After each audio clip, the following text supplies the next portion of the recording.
Welcome to my channel. This is Priya Bhargav. Today we are going to do a subsection of Unit 1. Unit 1 is HIV/AIDS counseling. This Unit 1 is from Block 3 MPCE 021, that is MAPC second year counseling psychology students. This video is for you. Let us start with today's topic. Today's topic is about aim of HIV/AIDS counseling. I have already made 2 videos on this chapter, and this is the third video in which I am going to tell you about AIDS HIV counseling. जैसा कि आपको पता है जो पहले से इस channel को सब्सक्राइब किए हुए हैं कि हर एक यूनिट के सब सेक्शंस में मैं वीडियो बनाती हूँ जिसमें मैं ट्राई करती हूँ कि थोड़ा और डिटेल में मैं बता सकूँ।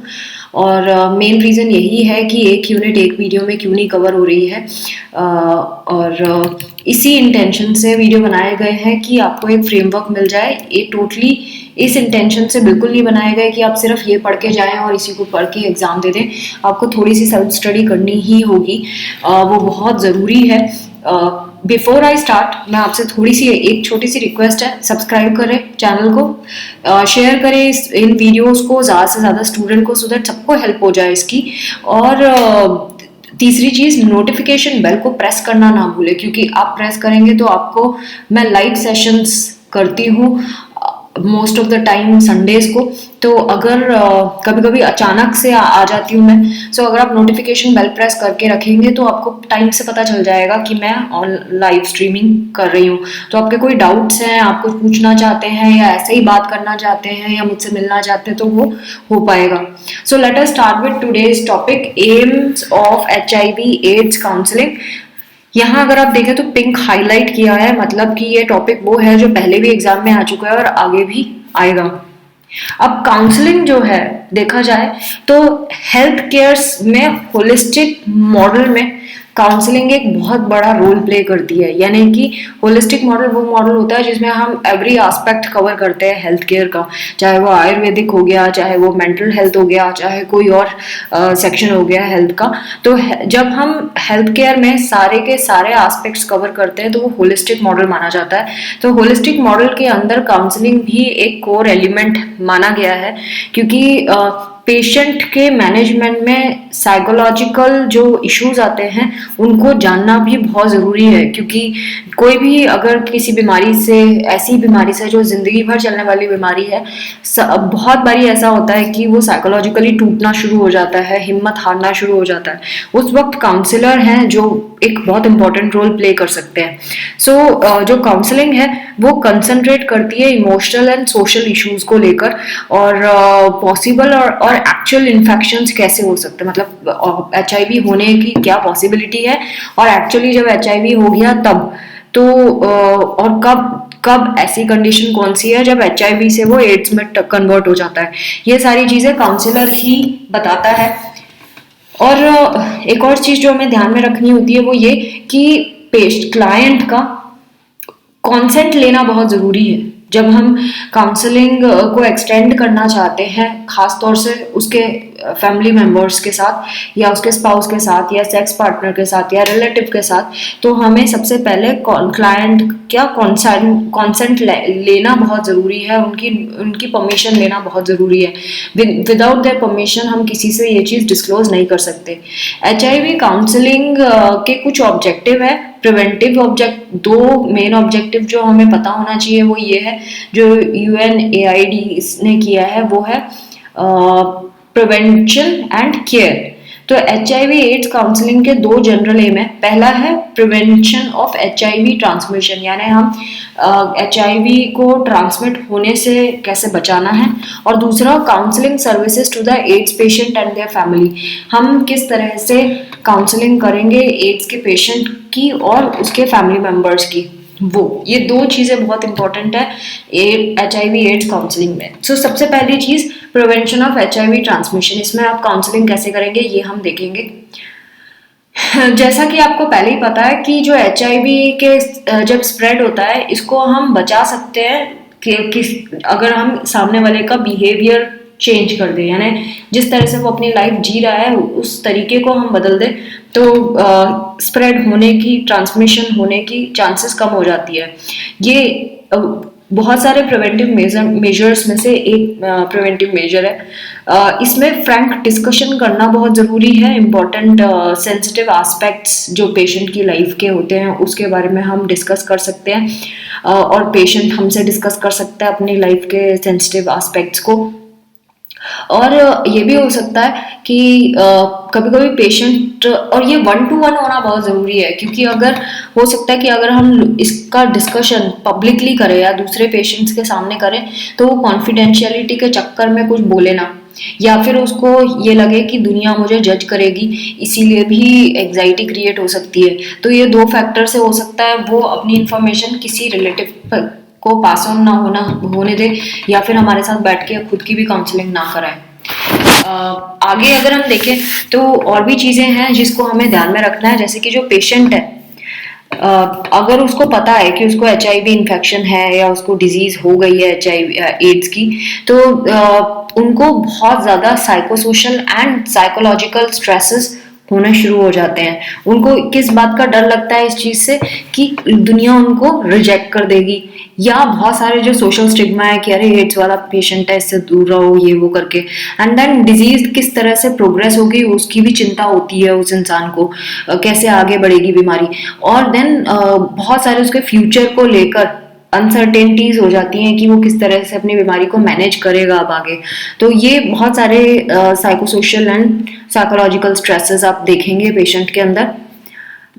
काउंसलिंग जो है अगेन 2 चीज़ें रिड्यूस कर सकती है, मिनिमाइज कर सकती है। एक तो मॉर्बिडिटी, और ये किस तरह से होता है HIV उसको हम रोक सकते हैं। मतलब पहली चीज़ ये कि हम बीमारी को होने ना दें। दूसरी चीज़ कि जिस तरह से पेशेंट HIV के एड्स होने पर एक्सपायर हो जाते हैं उस चीज़ को भी हम रोक सकते हैं, जिसको मॉर्बिडिटी कहते हैं, मरने को मॉर्बिडिटी कहते हैं।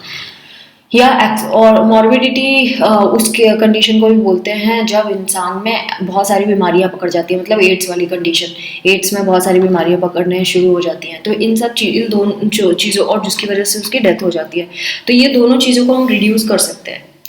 सारे के सारे जो काउंसलर होते हैं इस फील्ड में, इनको फॉर्मल काउंसलिंग ट्रेनिंग होनी चाहिए। ऐसा ही नहीं कि हम उठ के गए और हमने काउंसलिंग करना शुरू कर दिया। We should be trained enough, and regular clinical supervision की भी हमें ज़रूरत होती है, सो दैट हम एक क्लिनिकल प्रैक्टिस को स्टैंडर्डाइज बना के रखें, क्योंकि हर एक तरह की बीमारी अलग होती है, हर एक टाइप का काउंसलिंग सब में अलग अलग तरीके की होती है, तो उस पर हमें ध्यान देना होगा। अगेन प्रिवेंशन अगर हम कर लें तो प्रिवेंशन में सबसे पहली चीज़ जो आती है, हम अगर किसी को प्रिवेंशन के बारे में बताते भी हैं तो सबसे पहला एक्शन हमारा यही होता है कि हम अवेयरनेस क्रिएट करें। अगर पर्सन HIV से इन्फेक्टेड है तो प्रिवेंशन को हम फोकस कर सकते हैं कि हम उस तरफ कि हम उस पर्सन को काउंसिल करें और वो किस तरह से अपनी लाइफ को अच्छे तरीके से जी सकता है बीइंग अ HIV कैरियर, वो हम कर सकते हैं। Now coming to general awareness हम कैसे बढ़ा सकते हैं? पब्लिक अवेयरनेस तो बहुत ज़रूरी है, क्योंकि अगर पब्लिकली इस चीज़ के लिए इंसान अवेयर नहीं होगा तो बहुत सारे साइड इफ़ेक्ट हो सकते हैं। और अगेन अगर कोई इंसान इससे ग्रसित है, इसको HIV है, सफरर है इस चीज़ का, तो उसमें बहुत सारी चीज़ें साइड इफेक्ट होने शुरू होते हैं। कौन कौन से side effect? Physical side effect, body में चेंजेस आएंगे। सोशल साइड इफेक्ट, सोसाइटी उसको किस तरह से डील करेगी या वो सोसाइटी को किस तरह से अब लेना शुरू कर देगा। इमोशनल तो आएंगे ही आएंगे कि भाई अब मेरी जिंदगी का टाइम कम है, इस तरह से सोचेगा। एंड देन ऑक्यूपेशनल इम्प्लीकेशन भी आएंगे, क्योंकि बीमार पड़ेगा तो छुट्टियां भी होंगी, हो सकता है जॉब चला जाए। तो बहुत सारी चीज़ें होती हैं इस चीज़ में। बिहेवियरल चेंजेस भी आते हैं पेशेंट में, तो उसको हम मिनिमाइज कर सकते हैं। और अगर बिहेवियरल चेंजेस हम मिनिमाइज कर दें तो उसको जो एड्स होने का खतरा है वो थोड़ा कम हो जाएगा, क्योंकि वो पहले जिस तरह से जीता था, जिस तरह की एक्टिविटी करता था, जिस तरह की आदतें थी, वो ठीक हो जाएंगी। जितने ज़्यादा सेक्सुअल पार्टनर होते किसी पर्सन के, वो उतना ही ज़्यादा रिस्क कैरी करता है HIV वायरस से एक्सपोज होने का। हम उस रिस्क को कम कर सकते हैं अगर वो सेफ सेक्स प्रैक्टिस को फॉलो करें। अगेन केयरफुल ब्लड ट्रांसफ्यूजन भी बहुत इंपॉर्टेंट है। सिरिंजेस जो यूज़ हो रही हैं वो फ्रेश सिरिंजेस यूज़ हो रही हैं, स्टरलाइज्ड सिरिंजेस यूज़ हो रही हैं, उसका भी ध्यान देना होगा। अगर हम काउंसलिंग की बात करें कि हम कैसे अवेयरनेस बढ़ा सकते हैं एड्स HIV एड्स की, तो काउंसलिंग का एम क्या होना चाहिए? काउंसलिंग का एम होना चाहिए पता लगाना कि उस इंसान की लाइफस्टाइल कैसी है, सो दैट उसकी रिस्क जो है एड्स या HIV होने की वो हम रिड्यूस कर सकें। सेकंड, जो बिहेवियर है जो उस पर्सन को रिस्क में डालता है उसके ऊपर हम काम कर सकते हैं, उसको अवेयर करा सकते हैं कि भाई आपका ये वाला बिहेवियर ऐसा है और आपको इसको चेंज करना होगा। एंड देन हर एक इंडिविजुअल के साथ इंडिविजुअली हम वर्क कर सकते हैं उसके समझने के लिए कि वो कौन सी ऐसी चीज करता है जिससे वो रिस्क में आ जाता है। एंड देन एक और कि हाई रिस्क बिहेवियर को आइडेंटिफाई करना, सो दैट उसको हम हेल्प कर सके कि ये तो सबसे ज्यादा खतरनाक बिहेवियर है, इसको उसको रोकना ही पड़ेगा। एंड फर्दर आगे हम कैसे अवेयरनेस पैदा कर सकते हैं, हम उसको ये बता सकते हैं कि क्या चीजें मिथ हैं और क्या फैक्ट्स हैं, जो हमने प्रीवियस वीडियो में कवर किया था, मिथ्स एंड फैक्ट्स। देन हम ये भी बता सकते हैं ट्रांसमिशन कैसे होता है एड्स एंड HIV का, ये भी हम पहले कवर कर चुके हैं प्रीवियस वीडियोस में। सिविक राइट्स क्या हैं HIV एड्स पेशेंट के, वो हम बता सकते हैं, यानी उसका क्या अधिकार है, किसको वो कर सकता है, क्या चीज़ दुनिया उनके साथ नहीं कर सकती, किस तरह का बिहेवियर अलाउड नहीं है, वो चीज़ें उसको पता होना चाहिए। देन उसका प्रिवेंशन एंड ट्रीटमेंट कैसे होता है ये भी पता होना चाहिए। अगेन ये वाले टॉपिक्स हम प्रीवियस वीडियोज में कवर कर चुके हैं। Coming to counselling to HIV affected person, again देखिए यहाँ पिंक हाईलाइट है, यानी कि एग्जाम पॉइंट ऑफ व्यू से इंपॉर्टेंट है। पहली चीज, जब भी किसी इंसान को HIV इन्फेक्शन का पता चलता है, उसको वो डायग्नोस हो जाता है कि भाई हाँ HIV पॉजिटिव है, तो उसके अंदर सबसे ज्यादा जो असर कर रहा होता है वो सोशल, इमोशनल और मेडिकल कंसिक्वेंसेस उसको अफेक्ट कर रही होती है, क्योंकि सोसाइटी उसको अब किस तरह से लेगी या वो सोसाइटी को। एंड देन इमोशनली भी उसको फर्क पड़ता है, क्योंकि उसको अब ऐसी बीमारी हो गई है जो कभी ठीक नहीं होगी। एंड देन मेडिकल कंसिक्वेंसेज, यानी कि अब उसको जो दवाइयाँ देंगे हो सकता है उसके भी साइड इफेक्ट हो, दवाइयों का खर्चा अलग बढ़ जाएगा, तो ऐसी चीज़ें होंगी जो उसको असर डालेंगे। एंड देन उसको बीमारी की वजह से ही बहुत सारे ऐसी बीमारियाँ पकड़ने का खतरा है। तो HIV इन्फेक्शन में एडजस्टमेंट इन्वॉल्व होना बहुत जरूरी है। वो किस तरह से एडजस्ट करेगा, कांस्टेंट स्ट्रेस मैनेजमेंट कैसे होगा फैमिली लाइफ में एंड वर्क प्लेस में, क्योंकि वर्क प्लेस में स्ट्रेस तो आम इंसान को भी होता है और अगर कोई बीमार है तो उसको और ज़्यादा होगा। सिमिलरली फैमिली में भी लोगों को स्ट्रेस होता है, अगर वो बीमार हो जाए तो उसको और ज़्यादा स्ट्रेस होगा।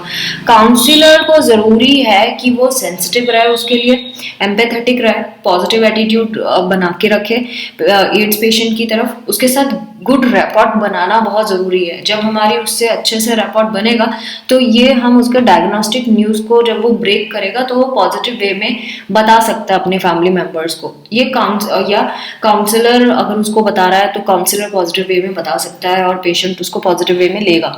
काउंसलर डिस्कस कर सकता है और जितनी मिसअंडरस्टैंडिंग है HIV ट्रांसमिशन के बारे में वो भी उसको समझा सकता है। जो विक्टिम होता है HIV के, वो जनरली बिलीव करते हैं कि उनको अगर HIV हो गया तो अब कुछ नहीं हो सकता, मगर ये चीज़ गलत है। ऐसे जो लोग होते हैं उनको हम हेल्प कर सकते हैं सेल्फ इमेज को स्ट्रॉन्ग बनाने में, वो किस तरह से अपनी लाइफ की हार्डशिप से कोप अप करें उसमें हम उसको हेल्प कर सकते हैं। और जो वो फॉल्टी मेथड्स यूज़ करेगा अपनी हैप्पीनेस या डिप्रेशन को भगाने के लिए, उस पर हम काम कर सकते हैं। कि कोई समटाइम्स क्या होता है, पेशेंट बीमार होता है तो वो सोचता है कि यार मेरा मूड ठीक होने के लिए मुझे ड्रिंक करना होगा, या वो ड्रग्स लेने लगता है या कुछ और ऐसी एंटी एंग्जाइटी मेडिसिन ले लेता है जो हैबिट फॉर्मिंग होती है, तो वो बहुत खतरनाक हो सकती है और ज़्यादा खराब कर सकती है हालत। तो इस पे हमें उसको समझाना होगा। काउंसलिंग जो है हमेशा हम जब देते हैं तो इसकी हालत जो इंसान की एड्स के होने की वजह से जो हालत होगी वो और डिटीरियोरेट ना हो, उसको बचाने के लिए हम देते हैं। और हम चाहते हैं कि पेशेंट जो है वो हेल्दी रहे और लंबे टाइम तक जिए। और ये करने के लिए इंसान को क्या करना होगा, गुड पर्सनल केयर रखनी होगी। और पर्सनल केयर कैसे गुड रख सकता है, जब वो अच्छे से खाएगा, टाइम से मेडिसिन लेगा। जो primary challenge HIV positive patient को होते हैं वो होता है कि उसकी न्यू लाइफस्टाइल हो गई होती है। मतलब अब उसको कुछ ऐसे स्टेप्स फॉलो करने होते हैं जो बहुत नेसेसरी हैं उसकी गुड हेल्थ के लिए। और जो उसको सबसे ज़्यादा अफेक्ट कर रही होती हैं चीज़ें वो ये कि अब उसकी लाइफ स्पैन शॉर्ट हो गई है, और जो स्टिग्मास है सोसाइटी के उसको वो कैसे कोप अप करेगा, खासतौर से एड्स जैसी बीमारी के टाइम पे, और दूसरों का रिएक्शन उसके ऊपर कैसे आने वाला है, उसके पर्सनल रिलेशनशिप्स जो हैं वो कैसी जाएंगी, इन चीज़ को लेकर बड़ी परेशानी में होता है patient. And then emotionally healthy रहना बहुत ज़रूरी है पेशेंट का, इसीलिए उसको ऐसे चीज़ें सिखानी होंगी जिससे वो अडॉप्ट कर सके हेल्दी लाइफस्टाइल। उसके बिहेवियर में हमें चेंज लाना पड़ेगा सो दैट वो आगे ट्रांसमिशन ना कर पाए। बिहेवियरल और साइकोलॉजिकल जो सर्विसेज हैं वो बहुत इंपॉर्टेंट होती हैं जब भी HIV इन्फेक्टेड पर्सन हमारे पास आता है। इसमें भी हम कुछ स्टेजेस में डिवाइड कर लेते हैं काउंसलिंग को, जैसे कि pre test and post test counselling. Pre test counselling वो काउंसलिंग होती है जो HIV टेस्टिंग से पहले की जाती है, जिसमें हम एड्स के बारे में इंफॉर्मेशन देते हैं पेशेंट को ये बताते हैं कि HIV कैसे कैसे हो सकता है, क्योंकि जब पेशेंट टेस्ट कराने भी आता है simply all because of anxiety, मतलब उसको कहीं से ऐसा लगता है कि कहीं मुझे HIV तो नहीं है, उस डर से भी वो आता है, तो भी ज़रूरी है कि हम उसको समझाएं कि कैसे ट्रांसमिशन होता है एड्स का और कैसे आप मिनिमल रिस्क पे रह सकते हैं, इस इन्फेक्शन से बच सकते हैं। तो प्री टेस्ट डिस्कशन वैल्यूएबल एक अपॉर्चुनिटी होती है हेल्थ एजुकेशन के लिए, सो दैट वो आगे जब भी एक्टिविटीज़ करे तो बहुत ध्यान से और कॉन्शियस होके करें, स्पेशली सेफर सेक्स मैसेजेस दे सकते हैं हम ऐसे पेशेंट्स को। और जो पेशेंट रिस्क पे होते हैं HIV इन्फेक्शन के, प्री टेस्ट डिस्कशन बहुत ज़रूरी होता है। और उसके बाद पोस्ट टेस्ट मैनेजमेंट भी होता है, पोस्ट टेस्ट काउंसलिंग भी होती है। उसमें हम पोस्ट टेस्ट का मतलब जब टेस्ट हो गया होता है उसके बाद उसका रिजल्ट आ गया होता है, तब वो इंसान को आप क्या बोलोगे, क्या समझाओगे। कुछ पॉइंट्स हैं जो काउंसलर को ध्यान रखना होता है pre test and post test discussion में, जैसे कि प्री टेस्ट डिस्कशन में चेकलिस्ट क्या क्या होती है। What is HIV antibody test, ये हमें बताना होगा कि HIV एंटीबॉडी टेस्ट क्यों करा रहे हैं, सेरो कन्वर्जन का क्या मतलब होता है। देन दूसरा, HIV और एड्स में फ़र्क क्या है ये हम बताते हैं। विंडो पीरियड क्या है HIV टेस्टिंग का वो हम बताते हैं। मेडिकल एडवांटेजेस क्या है HIV स्टेटस को जानने का, और ट्रीटमेंट ऑप्शंस HIV पॉजिटिव होने पर क्या क्या है वो हम बता सकते हैं। ट्रांसमिशन कैसे होता है HIV का वो बता सकते हैं। हाई रिस्क सेक्सुअल बिहेवियर क्या होते हैं वो हम बता सकते हैं। High risk injecting drug practices उसके बारे में बता सकते हैं, क्योंकि अगर सेम सीरिंज से आप ड्रग्स ले रहे हो कि आपने दोस्त ने भी लगा लिया, आपने भी लगा लिया, एंड देन हो सकता है अगर किसी को हुआ HIV तो आपको भी होने की चांसेस हो जाती है, तो सेम सीरीज को यूज करना रिस्क है। Then safer sex and risk reduction बता सकते हैं। सेफर इंजेक्टिंग ड्रग्स यूज बता सकते हैं। अगर क्लाइंट पॉजिटिव है तो वो कैसे क्लाइंट कोप करेगा, पर्सनल रिसोर्सेज उसके कौन कौन से हो सकते हैं, सपोर्ट नेटवर्क में कौन कौन आते हैं, फैमिली पार्टनर या फ्रेंड में से, और किसको बताना है टेस्ट के बारे में और टेस्ट के रिजल्ट के बारे में, ये हम उसको पोस्ट काउंसलिंग में बताते हैं। देन पार्टनर नोटिफिकेशन इशू किया जाता है। इश्यूज जो होंगे, मतलब अगर पार्टनर को बताया प्री टेस्ट से पहले तो वो क्या सोचेगा, इसके बारे में जो इशू होते हैं वो भी हम डिस्कस करते हैं। HIV स्टेटस क्या है रेगुलर पार्टनर का, यानी कि उसका जो पार्टनर है क्या वो पॉजिटिव है, क्या वो अवेयर है पेशेंट टेस्टिंग के बारे में। देन कॉन्फिडेंशियलिटी के बारे में भी बता सकते हैं कि हम उनकी रिपोर्ट को कॉन्फिडेंशियल रखेंगे और किसी को नहीं पता चलेगा। और क्या क्लाइंट को थोड़ा और टाइम चाहिए इन चीज़ों को समझने के लिए टेस्ट कराने से पहले, या वो आज सिर्फ समझने आया है और टेस्ट नहीं कराना चाहता है। अगर फर्दर काउंसलिंग क्या चाहिए है उसको, मतलब हो सकता है पेशेंट को HIV टेस्टिंग के लिए बोला गया हो और वो डर के मारे कराना रहा हो, तो क्या उसको और काउंसलिंग देना पड़ेगा कि वो समझे कि टेस्ट कराने से कुछ नहीं होता, कोई नुकसान की बात नहीं है। और जब रिजल्ट आ जाए टेस्ट का तो कैसे रिजल्ट ऑब्टेन करना है इन पर्सन, काउंसलर को इन पर्सन उस इंसान को बताना पड़ेगा। इन पर्सन मतलब फेस टू फेस, फोन पे नहीं बताना, उसको बुला के बताना पड़ेगा।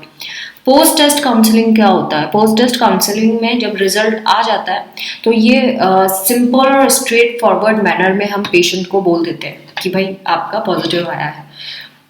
अगर पेशेंट निगेटिव है तब तो बहुत सही है कि उसको हम बोल दें कि आपका नेगेटिव आया, बट आपको किन किन पॉइंट्स पे ध्यान देना है वो हम उसको बता सकते हैं। पर्सनल स्ट्रैटेजीज उसको कैसे रखनी है सो दैट वो अपनी रिस्क को रिड्यूस कर सके, इसके बारे में बता सकते हैं। ये हम ग्रुप में भी कर सकते हैं, इंडिविजुअली भी कर सकते हैं। बहुत सारे जो पेशेंट होते हैं जो वो बहुत अच्छे से एडजस्ट हो गए होते हैं, अगर उनको पता भी चल गया होता है कि वो पॉजिटिव है तो वो बहुत अच्छे से अपने आप को मैनेज कर लेते हैं और स्ट्रेस्ड आउट नहीं होते हैं। लेकिन कुछ ऐसे भी होते हैं जो बहुत लंबे समय तक डिस्ट्रेस्ड रहते हैं, दुखी हो गए होते हैं और हॉस्टिलिटी शो करते हैं, किसी से मिलते जुलते नहीं हैं, उनका बिहेवियर भी बहुत अजीब हो जाता है जिसको क्लिनिकल सेटिंग में ही मैनेज किया जा सकता है। कभी कभी बहुत सीरियस साइकोलॉजिकल माल एडजस्टमेंट भी देखने के लिए मिलते हैं, यानी कि साइकोलॉजिकली बहुत टूट गया होता है पेशेंट, जिसमें खास तौर से इसीलिए क्योंकि उसमें ऑलरेडी कोई बीमारी होती है, ऑलरेडी वो बीमार होता है और इसमें बहुत ज़रूरी होता है कि साइकियाट्रिक असेसमेंट किया जाए, साइकोलॉजिकल असेसमेंट किया जाए और ट्रीटमेंट भी दिया जाए। डिप्रेस्ड पेशेंट जो होते हैं उनको हमेशा इस चीज़ के लिए असेस करना ज़रूरी है कि कहीं उसके दिमाग में सुसाइडल थॉट्स तो नहीं आ रहे हैं। इफ़ेक्टिव मैनेजमेंट की अगर हम बात करें तो हम कैसे अपने काउंसलिंग के थ्रू कैसे इस पूरी बीमारी के मैनेजमेंट को इफ़ेक्टिव बना सकते हैं। हम बना सकते हैं जब हम उसको अलाउ करेंगे उस जो शॉक वाली इंफॉर्मेशन उसको मिली है कि वो HIV पॉजिटिव है, उस इंफॉर्मेशन को वो सिंक इन कर सके, यानी कि हजम कर सके, डाइजेस्ट कर सके। तो ये बहुत ज़रूरी है कि उसको टाइम दिया जाए इस बात को एक्सेप्ट करने के लिए कि that person has got HIV positive report. So ये जो पर्सन है उसको इसको बोलते हैं इमोशनल वेंटिलेशन। सो ये इमोशनल वेंटिलेशन का पीरियड होगा उसका, जो जिसमें ओवर्ट डिस्ट्रेस भी दिखाई देगा, मतलब वो रिएक्ट करेगा, फिजिकली रिएक्ट करेगा किसी चीज़ को लेकर, रोएगा, चीखेगा, चीज़ें फोड़ेगा, ऐसा भी हो सकता है। तो जो काउंसलर है उसको एश्योरेंस प्रोवाइड करना होगा कि उसकी जो इन्फॉर्मेशन है वो कॉन्फिडेंशियल रखी जाएगी और उसको टाइम के साथ रिहर्स भी कराना होगा, मतलब बार बार उसको रिकॉल कराना होगा कि उसकी इन्फॉर्मेशन कहीं लीक नहीं हुई है, इट इज़ कॉन्फिडेंशियल। जो प्रैक्टिकल प्रॉब्लम्स है कि भाई किसको बताया वो कि क्या हुआ है, उसका सोल्यूशन बैठ के निकाला जाएगा। क्या बोलने की ज़रूरत है, मतलब जब वो किसी को बोलेगा ऐसे ही थोड़ी बोल देगा कि भाई मैं HIV पॉजिटिव हूँ।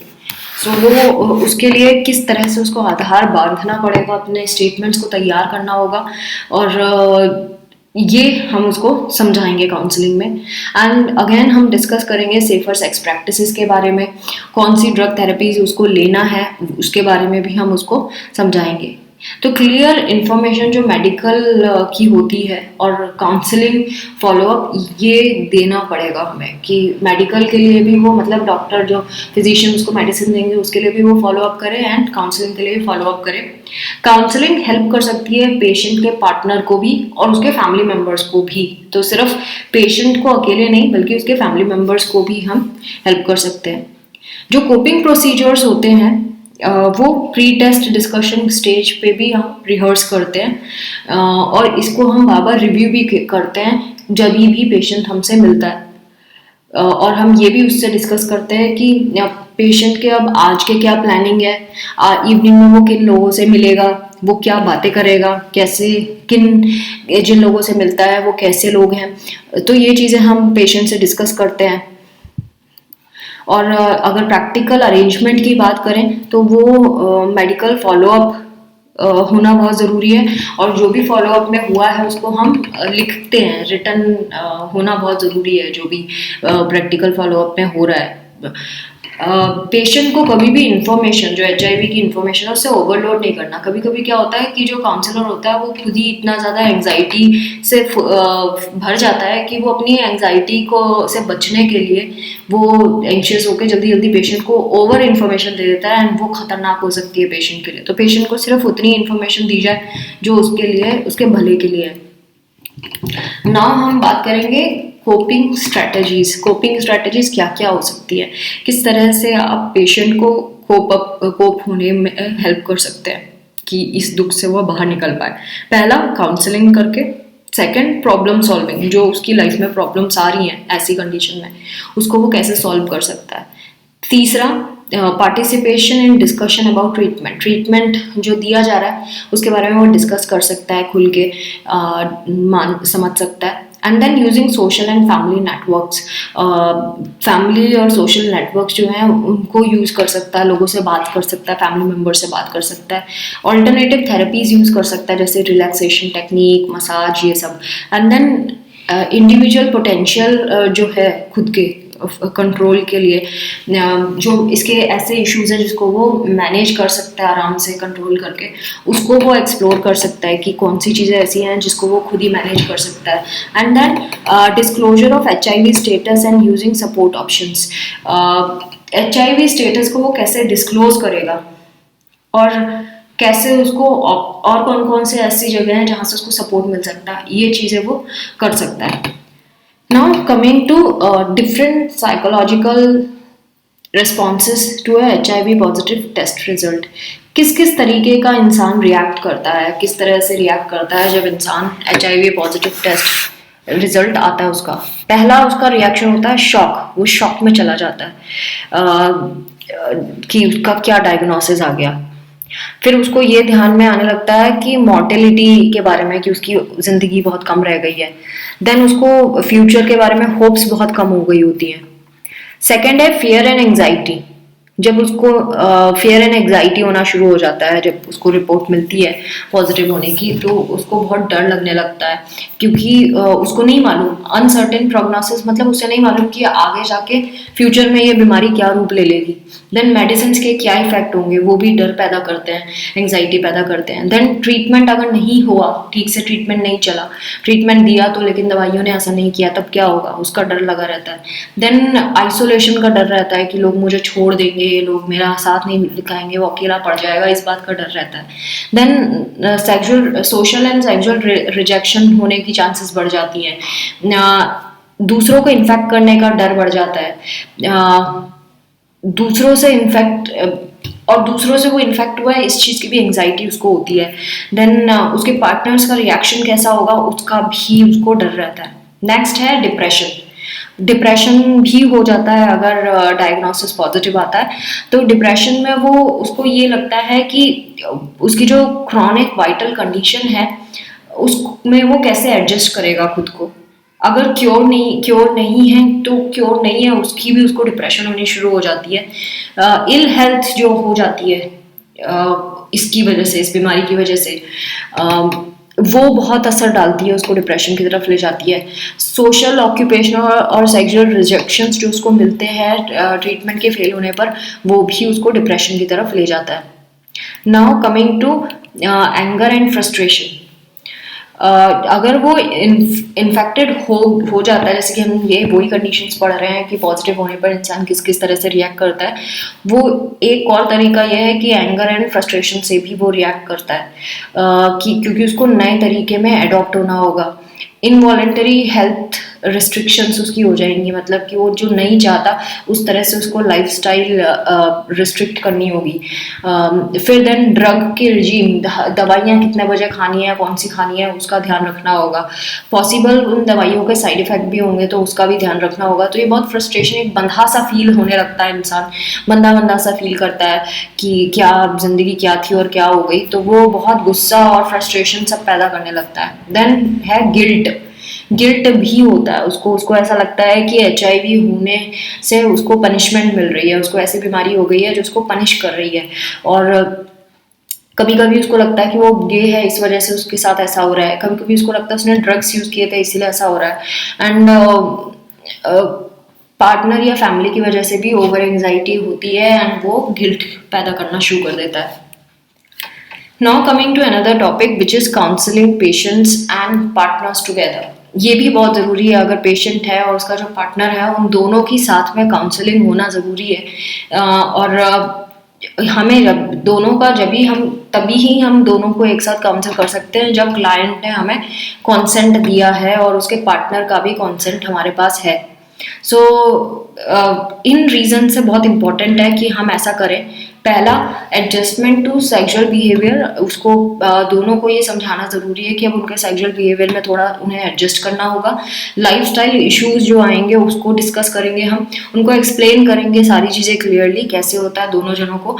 एंड सेकेंड पॉइंट है, अगर पेशेंट का जो पार्टनर है वो HIV निगेटिव है तो उसको HIV निगेटिव वाले पार्टनर को बहुत ज़्यादा केयर करनी होगी इस चीज़ की, उसको अटेंशन देना बहुत ज़रूरी है। इमोशनल एंड सेक्सुअल कंसिक्वेंसेस जो भी होंगे रिलेशनशिप में, क्योंकि पॉजिटिव पार्टनर के साथ रहना नेगेटिव पार्टनर को बहुत ज़्यादा कोप अप करने वाली बात हो जाएगी वो, तो उस पर ध्यान देना होगा। एंड देन मिसकंसेप्शंस क्या हैं HIV ट्रांसमिशन के, वो हमें देखना पड़ेगा, बताना पड़ेगा उनको, और सेफ सेक्स कैसे है उसके बारे में भी इंफॉर्मेशन देनी पड़ेगी।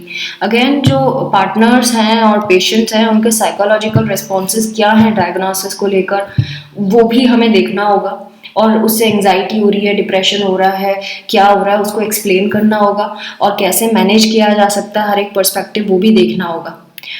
बहुत सारे इश्यूज आ सकते हैं कपल्स में, खास तौर से जो जिनके बच्चे हैं या जो एक्सपेक्ट करते हैं कि उनको आगे बच्चे चाहिए हैं, या लेडी प्रेग्नेंट है, तो हमें उसको उस टॉपिक को भी ध्यान से लेना होगा।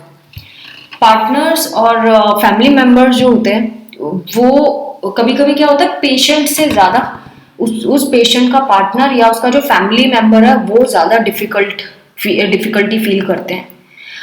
इस केस में इंडिविजुअल काउंसलिंग सपोर्ट बहुत ज़रूरी है, मतलब हर एक को अलग अलग बुला के बैठा के समझाना होगा। खास तौर से उनके जो रोल्स चेंज हो जाएंगे इस रिलेशनशिप में, किस तरह से उनको अब बिहेव करना है पेशेंट के साथ, और बाकी जो एडजस्टमेंट इश्यूज हैं जिसकी वजह से डिफ़िकल्टीज आ जाती हैं उसको भी हमें देखना पड़ेगा।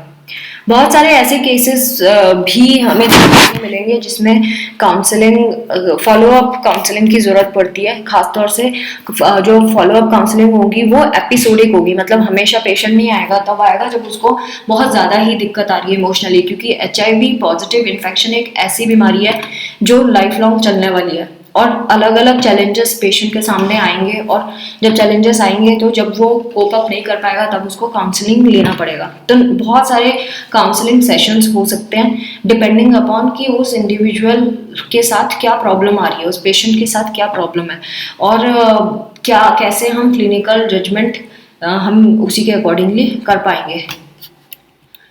नाउ ये लास्ट टॉपिक है, counselling the AIDS patient and family. ये जो टॉपिक है इसमें पिंक हाईलाइट है, यानी कि एग्जाम पॉइंट ऑफ व्यू से इम्पॉर्टेंट है। देखिए एड्स जो है ये फाइनल स्टेज है HIV इन्फेक्शन प्रोसेस की, यानी कि अगर एड्स हो गया तो बहुत मुश्किल है कि पेशेंट बच पाएगा। टिपिकली ये 7 से लेकर 10 ईयर्स के बाद दिखना शुरू हो जाते हैं एड्स के प्रॉपर, मतलब अपॉर्चुनिस्टिक इन्फेक्शंस पर्सन में दिखना शुरू हो जाते हैं HIV इन्फेक्शन के बाद। और जब एड्स हो जाता है तो इंसान टोटली डिफेंसलेस हो गया होता है, उसका इम्यून सिस्टम ऑलमोस्ट खत्म होने लगता है, और तब HIV एड्स का पेशेंट है उसका जो ट्रीटमेंट है वो 3 भागों में डिवाइड करना पड़ता है। पहला जो ट्रीटमेंट का स्टेज है वो होता है एसिम्प्टोमेटिक स्टेज। एसिम्प्टोमेटिक स्टेज वो है जहाँ पे काउंसलर को हमेशा याद रखना है पेशेंट को फूड न्यूट्रिशन के बारे में समझाना है कि उसको टाइम से खाना खाना है, अच्छी डाइट लेनी है, गंदी आदतें नहीं पालनी, उसको सपोर्ट करना है, उसको ट्रीटमेंट के बारे में बताना है जो एंटी रेट्रोवायरल ड्रग्स होते हैं। रेट्रोवायरस तो वो वायरस है जिसने बीमारी की, एंटी मतलब उसका उल्टा, तो एंटी रेट्रोवायरल ड्रग जो होता है उसके ट्रीटमेंट के बारे में हम उसको बताएंगे, कैसे वो उसको बचाएगा और बचा के रखेगा, और कैसे उसको आगे फर्दर ट्रांसमिशन से खुद को बचाना है कि वो आगे लोगों को ना फैलाए इस चीज़ को।